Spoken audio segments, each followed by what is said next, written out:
Hi everyone, Andrew here, and the verse we're about to read, one of my favorite verses, one of the first verses I memorized as a kid, and the reason I love it is because it fills me with hope.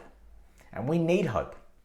You know, people have looked at the inmates in the World War II concentration camps, and they've noticed that the inmates that had a hope of getting out were far more likely to survive. Hope is so important. And our verse today, Revelation chapter 21, paints a picture, our hope of our future destination as Christians. This is what it says, Revelation chapter 21, verse 3 and 4. And I heard a loud voice from the throne saying, "Look, God's dwelling place is among the people, and he will dwell with them. They will be his people, and God himself will be with them and be their God. He'll wipe every tear from their eyes. There'll be no more death or mourning or crying or pain, for the old order of things has passed away." Three reasons why I love this verse. Firstly, it's a picture of a new creation. A new creation.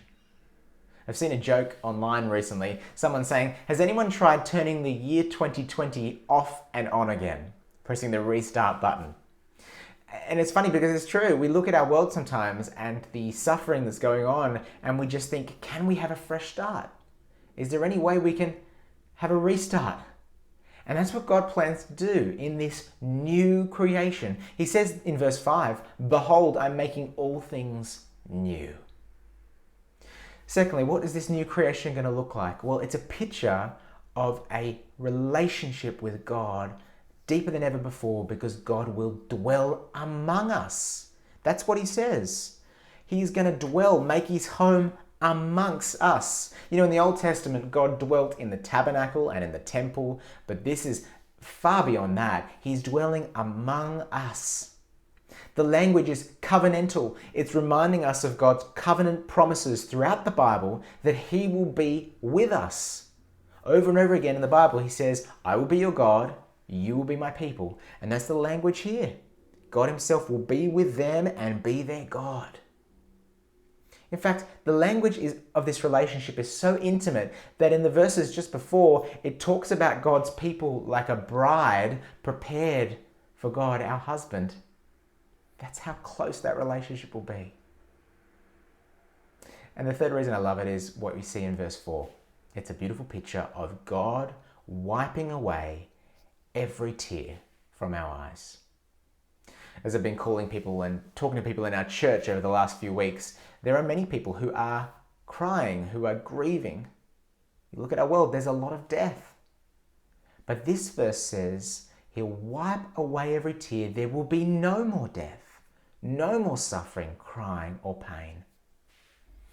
It's been said before that the only thing we're going to be able to bring into the new creation is our tears. And just imagine God there personally wiping them away for good.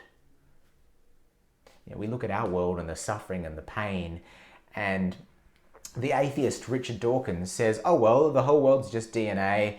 DNA just is. We dance to its music. There's going to be suffering sometimes. Just live with it." But we look at it and we go, no, this is wrong. And that's because it's an alien intrusion into God's good world because of sin. And that's why we have the hope of the new creation where that will be gone forever. Why? Because sin will be gone. In that new creation, there will be no sin.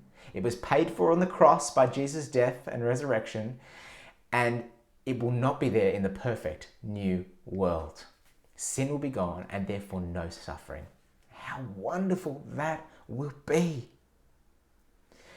Tears will be distant memories. The stories we tell of a world long gone. And so I love these verses. They inspire me to tell people about Jesus because I want as many people as possible to be in this new world with God. No more suffering.